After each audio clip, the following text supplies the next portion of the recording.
எல்லாமே முடிந்ததென்று என்னை பார்த்து இகழ்ந்தனர்.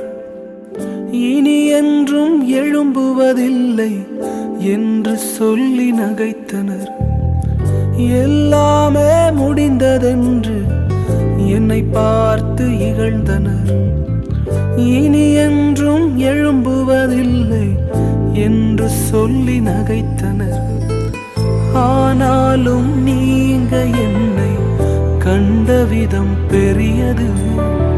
என் உயர்வின் பெருமை எல்லாம் ஒருவருக்குரியதே.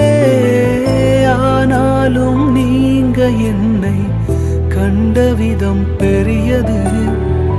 என் உயர்வின் பெருமை